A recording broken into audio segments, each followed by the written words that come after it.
పచ్చిమిర్చి ఆకుపచ్చ రంగులో, ఎండుమిర్చి ఎరుపు రంగులో ఉండడం చూశాం. కానీ పసుపు రంగులో ఎండుమిరపను చూసారా? ఏలూరు జిల్లా మరేడుబాక గ్రామానికి చెందిన రైతు కృష్ణ పసుపు రంగు మిర్చిని సాగు చేస్తున్నాడు. ప్రయోగాత్మకంగా ఎకరంలో సాగు చేయగా 20 నుండి 25 క్వింటాల దిగుబడి వచ్చే అవకాశం ఉందంటున్నాడు. ఔషధ గుణాలు ఉన్న ఈ మిర్చి కొనుగోలుకు వ్యాపారులు పోటీ పడుతుండటంతో అధిక ధర పలుకుతోంది.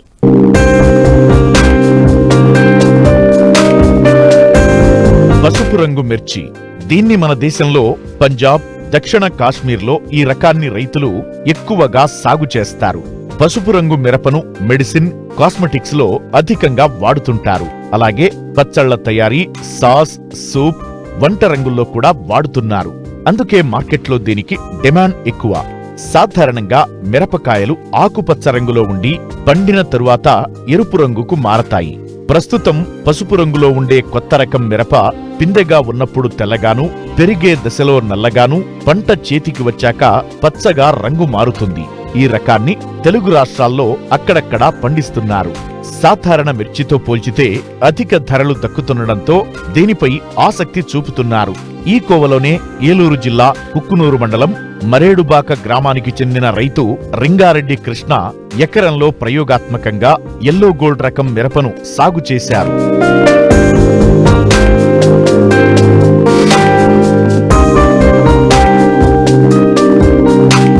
తెలుగు రాష్ట్రాల్లో పండించే వాణిజ్య పంటల్లో మిరపకు మంచి డిమాండ్ ఉంది. ప్రపంచం మొత్తం మీద మిరపలో 400 రకాలు ఉన్నట్లు గుర్తించారు. ముఖ్యంగా తేజ, లావు, చపాటాలు, బాడిగా, కడ్డీ వంటి మిరప రకాలకు మంచి డిమాండ్ ఉంటుంది.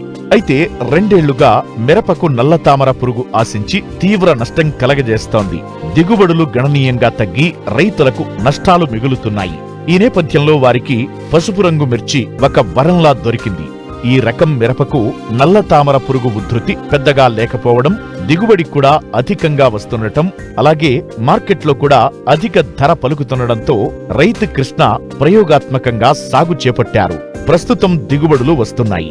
పాత రకాలతో పోల్చితే అధిక లాభాలు వస్తాయని ఆశాభావం వ్యక్తం చేస్తున్నారు. నేను గత 10 సంవత్సరాల నుంచి మిర్చి సాగు చేస్తున్నా. సన్నాలు వేయటం మేము అవి రేటు అంతగా లేకపోవడం చూసి ఈ యూట్యూబ్లో ఈ పసుపు విత్తనాల గురించి చూశాను 2-3 సార్లు. ఆ కంపెనీ వారికి ఫోన్ చేసి, కంపెనీ వారు యూనివెజ్ కంపెనీ, అది నారింగా ఎల్లో గోల్డ్ మిర్చిని కొనుగోలు చేశాం. అక్కడ గింజలు వచ్చేసరికి 10 ప్యాకెట్లు 10,000. ఆ గింజలు తెచ్చి నారుమడి మీద పెట్టి 40 రోజుల తర్వాత ప్రధాన పొలంలో నాటడం జరిగింది. ఈ ప్రధాన పొలం నాటేటప్పుడు ముందుగా ఈ నారుకుళ్ళు ఇట్లా వస్తుందని చెప్పేసి కింద భూమిలో గులకలేయటం, తర్వాత ఈ రెడామిల్ గోల్డ్ పట్టేసి ప్రధాన పొలంలో నాటాం. నాటిన 90 రోజులు నుంచి కాపు రావడం జరిగింది. ముందుగా కాపుకు వచ్చినప్పుడు కాన్ఫిడర్ కానీ, సూపర్ కాన్ఫిడర్ కానీ, దీనికి ఎక్కువ తెగుళ్ళు వస్తాయి. అగ్రోమిన్ మ్యాక్స్ కానీ, తర్వాత కస్టోడియా, నాటివ్, అమిస్టర్ అలాంటి మందులు స్ప్రే చేసి ప్రధాన పొలంలో పూతకొచ్చేసరికి ఈ ముందు ఈ కాయ వైట్గా వస్తుంది, తెల్లమిర్చిలాగా వస్తుంది. తర్వాత తెల్లమిర్చి వచ్చిన 15-20 రోజుల తర్వాత బ్లాక్గా మారి, బ్లాక్గా వచ్చిన 5 రోజుల తర్వాత 10 రోజుల తర్వాత ఎల్లోగా రావడం జరిగింది. ఇప్పుడు ప్రధాన పొలంలో మేము 4-5 క్వింటాల మిరపకాయలు కోయడం జరిగింది. అంతకుముందు సంవత్సరం ఒక 2020లో చూసాను. దీన్ని చూసినప్పుడు మార్కెట్ గుంటూరులో కానీ, ఆ పైన హుబ్లీ మార్కెట్లో కానీ ₹1,00,000 పలికింది. 2021లో 64,000 అమ్మింది. 2022లో 40,000 అమ్మింది. ప్రస్తుతం ఇప్పుడు 25,000గా కొనసాగుతుంది. కానీ వాళ్ళు చెప్పిన ప్రకారం 20 క్వింటాలు అన్నారు, కానీ 25 క్వింటాలు 30 క్వింటాలు వచ్చే అవకాశం ఉంది. ఇది కొంచెం బెట్ట పరిస్థితుల వల్ల కొంచెం ఒక 2-3 క్వింటాలు దిగుబడి తగ్గే అవకాశం ఉంది. ఇది ఎకరానికి 8,000 మొక్క నాటడం జరిగింది.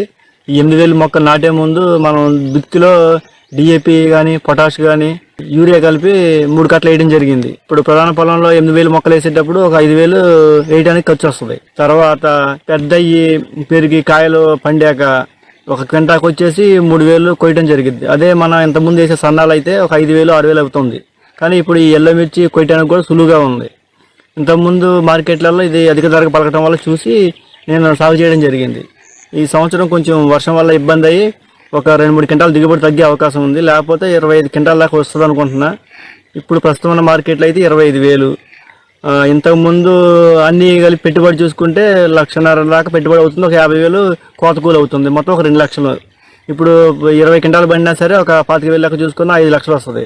ఈ 2 లక్షలు పోయినా 3 లక్షలు మిగిలే అవకాశం ఉంది ఎల్లో మిర్చి చేయటం ద్వారా. ఈ సన్న మిరపకాయలు అందరూ పండించడం వల్ల కొంచెం రేట్ తక్కువ ఉండటం వల్ల ఈ పసుపు మిరపకాయలు అనుకో అక్కడక్కడ ఎవరు దూరంగా పండిస్తారు కాబట్టి దీనికి అధిక డిమాండ్ ఉందని చెప్పేసి మేము వేయటం జరిగింది.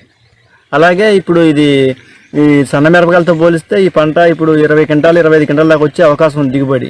ఇప్పుడు మనకి పండే తేజ మిరపకాయలు కానీ నెంబర్ 5 మిరపకాయలు కానీ తర్వాత ఈ బాడికలు కానీ మన దేశీయ అవసరాల కోసం, తర్వాత ఈ పెయింట్ కోసం, తర్వాత ఈ ఆయిల్ తీయటం కోసం ఉపయోగిస్తారు. అదే ఈ ఎల్లో మిరపకాయలు అయితే మెడిసిన్స్ కానీ కాస్మెటిక్స్ కానీ ఉపయోగిస్తారని యూనివెజ్ కంపెనీ వారు మాకు చెప్పడం జరిగింది.